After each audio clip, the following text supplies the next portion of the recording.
Nebojte,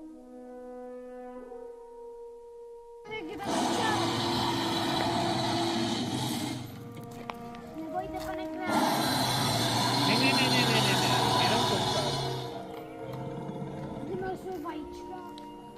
Ale vy do toho nevíte, to jsou věci nepravdáte. Vidíš? To má hlanečku.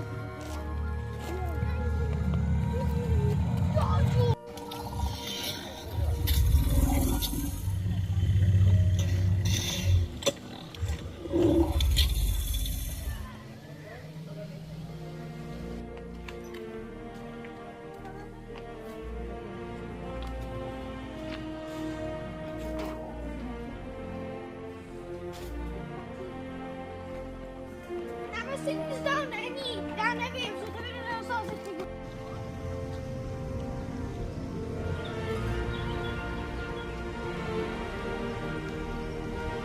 Dolem je tedy územím s bohatou přírodní minulostí. Právě zde probíhaly bouřlivé přírodní změny miliony let na území dnešní Severní Ameriky. Triceratops byl líným a pomalým přežvíkavcem, žijícím v malých skupinách. Jeho náročnou práci. Nemocný Albertaceratops potřebuje klid na zotavení po otravě toxickými látkami jedovaté kapradiny. Snad to nebude ale nic vážného.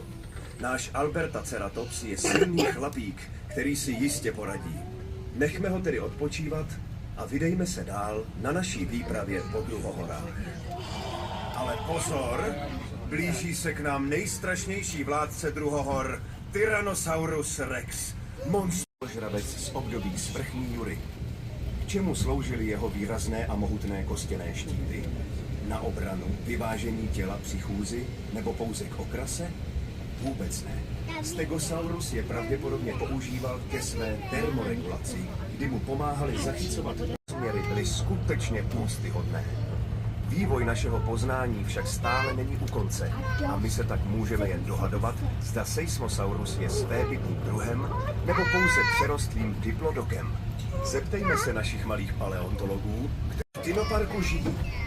V současnosti u nás chováme malou skupinku a pokud budeme mít štěstí, jejich počet se zanedlouho zvýší. Centrála Dino Expressu. Centrála Dino Expressu. Prosíme pozor u Deinonychů. V hnízdě zjištěny neznámé pohyby. Žádáme řidiče o kontrolu. Opakuji. Žádáme řidiče Dino Expressu o kontrolu hnízda Deinonycha.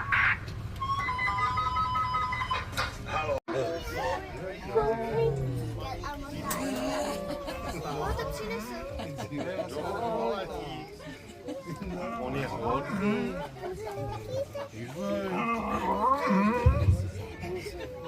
No dívej se, a víš, jak říká hoj? Podívej, jo? Jo, dívej, si má velký hlad. Hoj. To je výrozrevec, ten má whisky.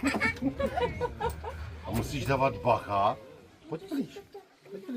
On krade čepky. Jo, tam. Fakt? No. Pojďte ho pohladit.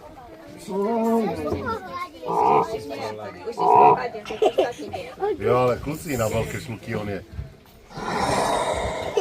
Nevstéklou. 70 miliony let. Bíložravé stádo nebylo nebezpečné a tak jsme rádi, že můžeme pomalu projíždět kolem a obdivovat jejich krásu. Druhohory, úžasná epocha v dějinách země, kdy příroda podporovala